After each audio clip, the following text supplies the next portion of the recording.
Got it. Hey, welcome back for another edition of Growing Up in America. A great guest today, Steve Klineberg. Dr. Steve Klineberg, professor at Rice University. He's one of the champions for children in the state of Texas, voted by the Texas Academy of Child Advocacy. Dr. Klineberg, thank you so much for joining us for this podcast. Thank you, Bob. Great pleasure to be here. And yeah, as you know, I'm a great fan of the work that you guys are doing. Thank you so much. So your most recent book, right, Prophetic City, based upon research you've been doing over many, many years in Houston.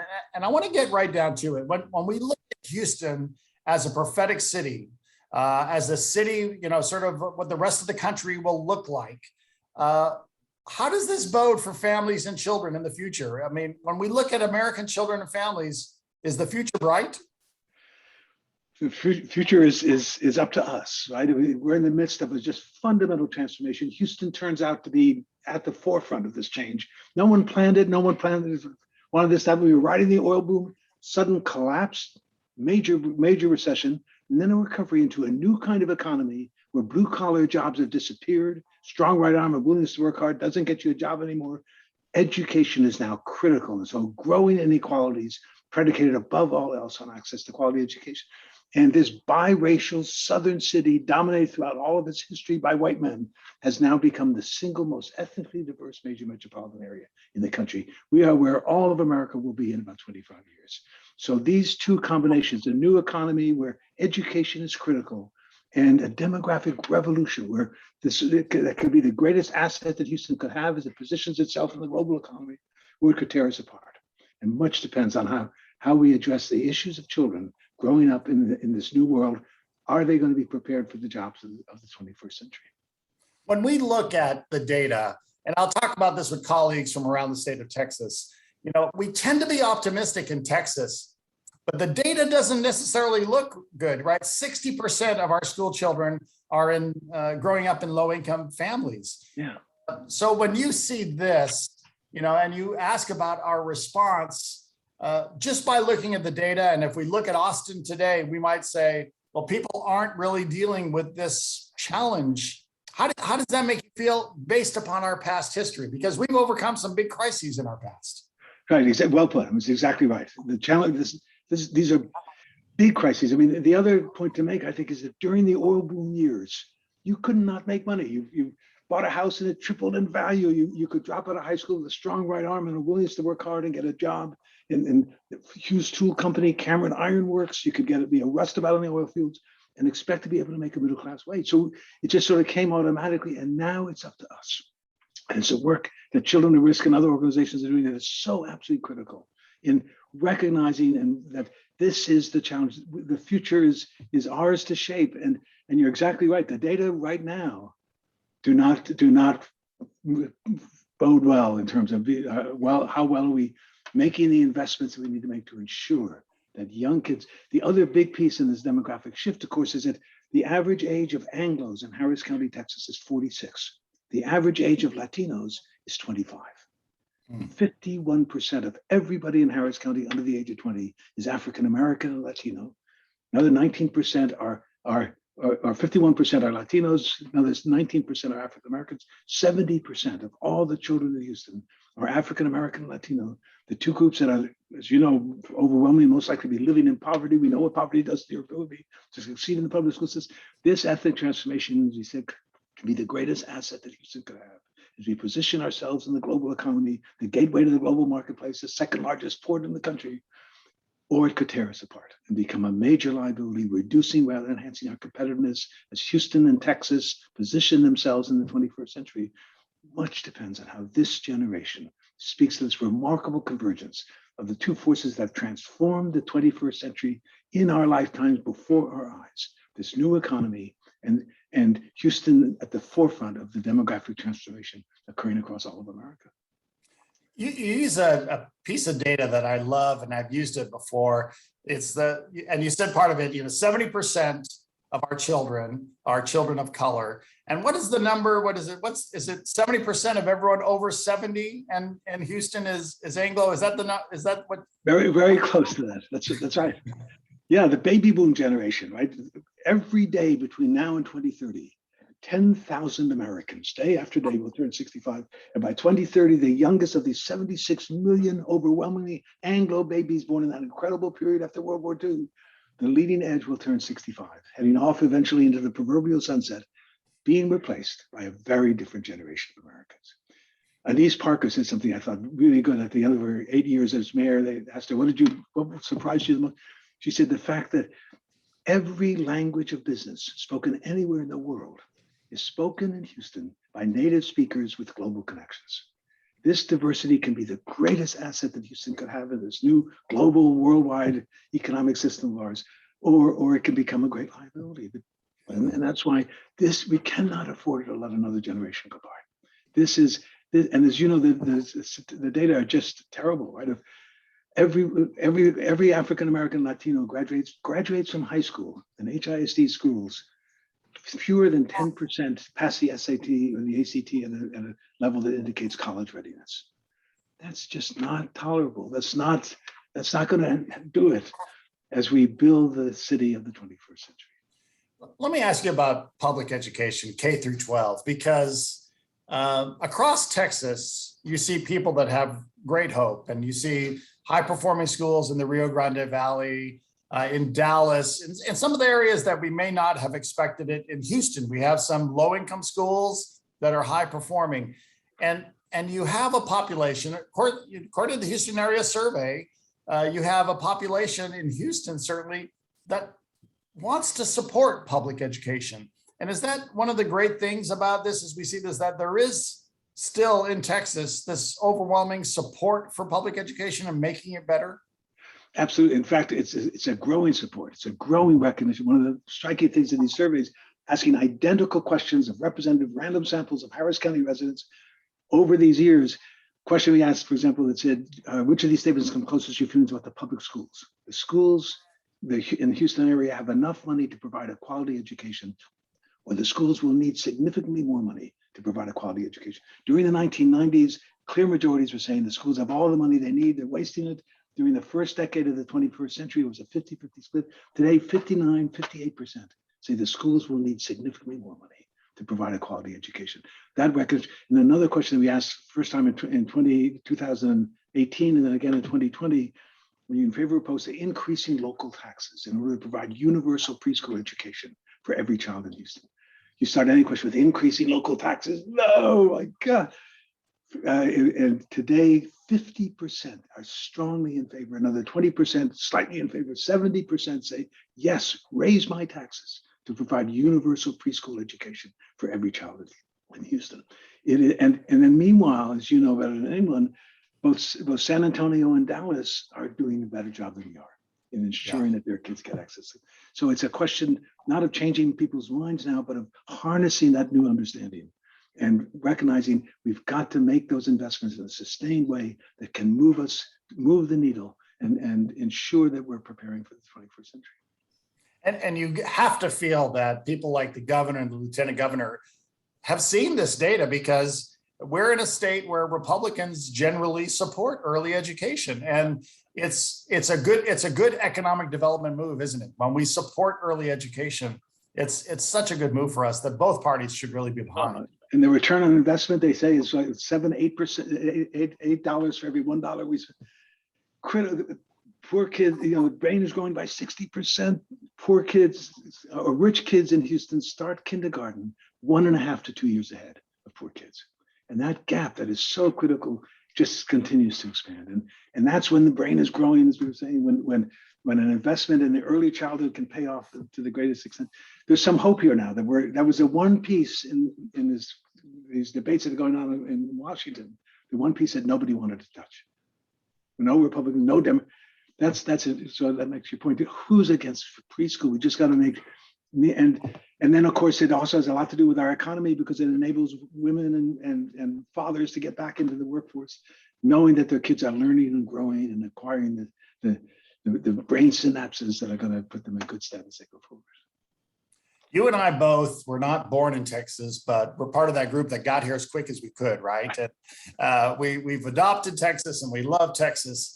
When you think about the future of Texas, based upon your very extensive research of the past, where are we going? What will Texas be like in 20 years? I know it's up to us, but if you're guessing, your best, very educated guess, Steve, what do we look like 20 years from now?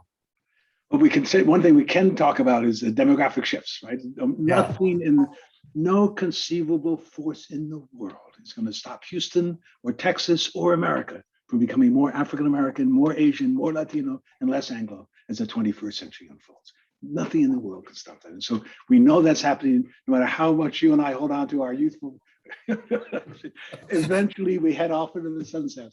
The young people are overwhelmingly, as we've saying, disproportionately non-Anglo. So that we can say. And so if Republicans are going to continue their dominance, they've got to find a way to reach out much more effectively than they have to young people, especially Latinos, who are in some ways natural Republicans if they do it right. And of course, they've been alienating them because of this closed-minded sort of fear of change, which is inevitable. And this change, as we were saying earlier, can be truly the greatest asset that Houston could have. Houston can position itself as in the process. It has this, you and I are like so many others who came here reluctantly. Yuck, the job is in Houston. We'll go for a couple of years, and then discover this is really a wonderful city. And it's the fourth largest city. It's the least well understood of the great American cities.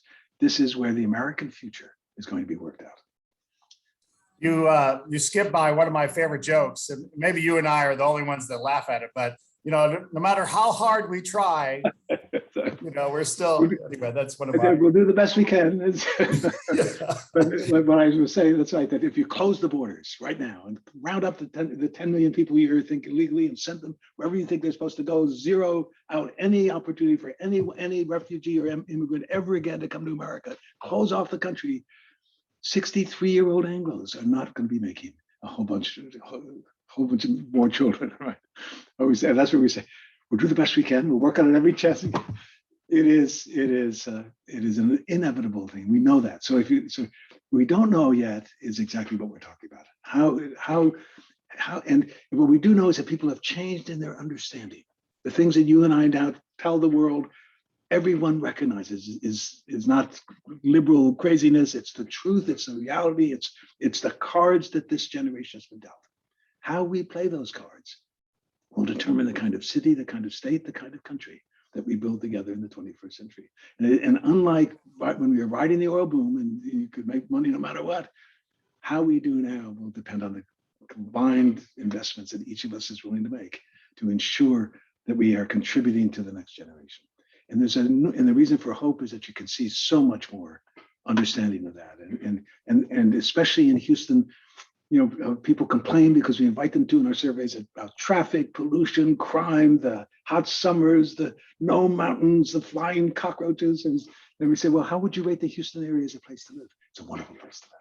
There's a tremendous feeling of that we get a bum rap in the rest of the country. This is a wonderful city. We can be and will be, to an important extent, a model for what all of America will be as all of America looks like Houston today in about 25 years. Let me ask you one last question, then I want to ask you just one or two fun questions, Steve. But you have based your career on being able to talk about what the data shows and how we should react according to the data. And in many ways, that's how Children at Risk is based, right? Is that this is what the data shows, and this is how we should act accordingly. When we live in a time when people are beginning to question some of the data, not all the data, but the data that they don't like, how should that affect us at Children at Risk? How does that impact you when you think about how people sometimes just don't want to pay attention to data? Yeah, well, of course, as you and I are both in the business of collecting and presenting data. And what I love about our surveys, is that, look, it's absolutely transparent. Here's the question we ask. Here's how we chose reached our representative random sample. And here are the answers that they're giving. I always say, don't blame me. I'm just asking the questions here, and you can watch the city evolve. You can watch a growing understanding of these kinds of issues. But the data ultimately the data will out, right? I mean, that's the other piece. And our jobs, yours and mine and many others, is to collect that data in the most careful, objective, unimpeachable way possible and present it and say, look, none of us necessarily might have chosen for Houston to be at the forefront of the demographic transformation of America, but here it is. Here are the census data for us. Here's it for the country. Here's the shifts that have been going on. And as I say, I think both of us have faith that in the long run, the data matter, and it does. And the changes that we are watching are real. And we're in a different city today than we were 10 and 20 years ago, and a new receptivity to recognition. Wow, this is who we are. These are the cards that we've been dealt, and they can be beautiful cards. They are beautiful cards. This could be the greatest asset that Houston could have, but only if we do it right, and only if we are willing to say that we have an obligation. And then the other piece is that we older Anglos grew up in a period of just incredible opportunity, the rising tide lifting all boats, a broad-based economic prosperity. As you're saying, whatever you did, you could drop out of high school and be able to do okay in America. You can't anymore. No matter how ambitious, no matter how admirable your values, no matter how strong your determination, if you don't have a high school diploma and you don't have special skills as an artist or a performer or an athlete, and you just say, put me to work, America, you're not going to find a job. And if you find a job, it will not pay you enough to support a family. Education beyond high school is now the minimum requirement. And so schools have to be prepared for birth to college, from cradle to career, in a way that there's certainly some hope for that in what's happening in Washington now, and in these wonderful opportunities that we offer to build that bridge from the schools into the workforce. And it must make you feel good, though, Steve, that I remember you and I were at Rice. I mean, you're still at Rice, but when I was at Rice with you in the 80s and the 90s, long time ago, right? We were the Wunderkind back in the day, right? I mean, but I think that I think about how maybe we would have perceived, I moved here from New York City, and we perceived Houston in a certain way that is really completely different today. It's a much better place to live. It's a more beautiful place to live. It's a quality of life is significantly higher. And it was one of the things that you kept certain about early on, was that Houstonians want this quality of life. They want more parks. They want it to be walkable and rideable. It's still not walkable enough, but we're getting there, right? Right. Yeah. No, that's it. That's the third great theme in the surveys too. Is if you could live anywhere you wanted in Houston, what would you prefer? A single family home with a big yard where you would need to drive everywhere you want to go, or a smaller, more urbanized home within walking distance of shops and workplaces? 50-50 split in a city that provides maybe 10% of us with the opportunity to live within walking distance of shops and workplaces. But that is exactly as you're saying, beginning to change, and more broadly, a recognition across the board that if Houston's going to make it in the 21st century, it has to become a destination of choice, a place where the best and the brightest people in America working at the cutting edge of knowledge, able to put that knowledge into commercial ventures, will say, I want to live in Houston, Texas. And that's been a little bit of a stretch for Houston. Yeah. But you're exactly right, making real progress. And that's part of this self-conscious awareness that if Houston's going to make it, we need collectively to rethink our strategies for economic growth that are to be sure that they are appropriate for the opportunities that are here in the 21st century. All right, Steve, a couple of fun questions. Okay. When you and your wife go out to eat in Houston, what's your favorite place to go? What non-pandemic, when there's no pandemic going on?